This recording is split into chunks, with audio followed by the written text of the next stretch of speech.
देखिए हम लोग जो चैप्टर पढ़ रहे हैं वो चैप्टर है हमारा इवोल्यूशन। ठीक है, इवोल्यूशन को हम लोग जानते हैं कि simple to advance modification of organism, यानी जब भी किसी भी जीव का सिंपल से एडवांस लेवल तक रूपांतरण या मॉडिफिकेशन होता है उसको हम लोग इवोल्यूशन के नाम से जानते हैं। इवोल्यूशन में कुछ थ्योरीज दिए गए हैं जिसमें हम लोग लेमार्क के बारे में पढ़ते हैं। ठीक है, अगर हम लेमार्क की कहानी की बात करें तो लेमार्क सबसे पहले एक सोल्जर थे। ठीक है, सोल्जर होने के साथ साथ उन्होंने बहुत सारी लड़ाइयाँ लड़ने के बाद जो है उनका रुचि जो है पढ़ाई के प्रति हुआ, लेकिन कुछ समय बाद लड़ाई के दौरान ही उनके पैर चोटिल हो गए जिसके कारण उन्होंने फौज छोड़ दी। ठीक है, लेकिन फिर जाकर के उनकी रुचि जो है पढ़ाई के प्रति बनी और उसके बाद वो बॉटनिस्ट बने। बॉटनी के बारे में उन्होंने बहुत दिनों तक अध्ययन किया।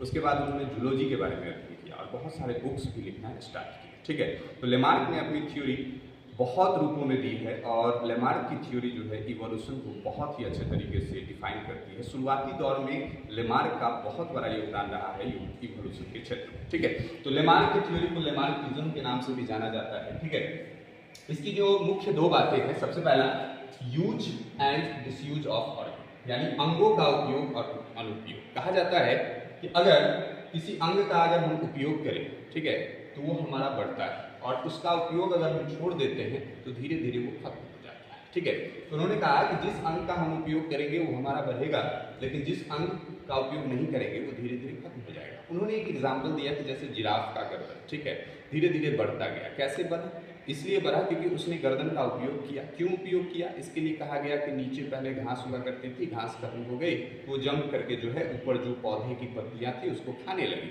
जिसके कारण उसकी गर्दन जो है बढ़ने शुरू हो गई। ठीक है, तो ये हमारा यूज एंड डिसयूज के अंतर्गत आता है। ठीक है, इनहेरिटेंस ऑफ एक्वायर्ड कैरेक्टर, ये दूसरा थ्योरी है जो कि इंपॉर्टेंट है।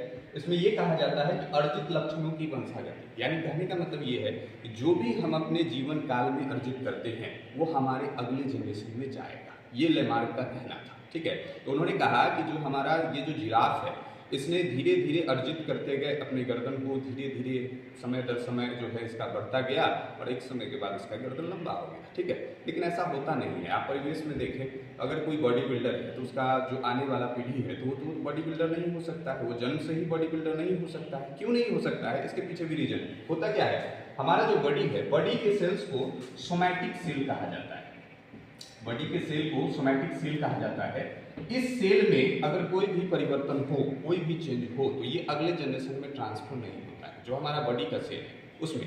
लेकिन अगर आपके जर्म सेल में, जर्म सेल यानी कि सेक्स क्रोमोसोम में अगर आपका चेंज होता है तो ये अगले जनरेशन में चेंज हो सकता है। लेकिन अगर आपके बॉडी के सेल में चेंज होता है तो ये चेंज नहीं होगा।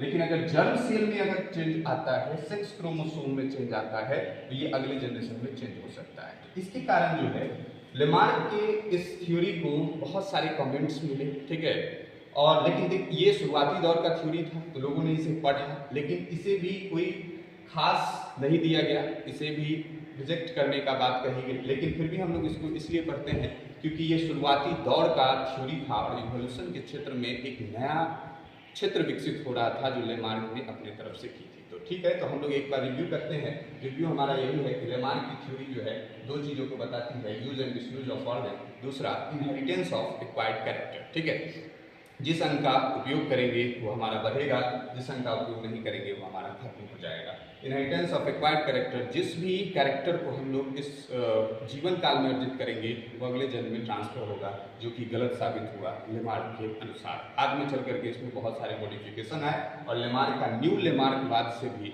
नया सिद्धांत बन के आया। ठीक है, तो इसके आगे हम लोग फिर आगे बढ़ेंगे।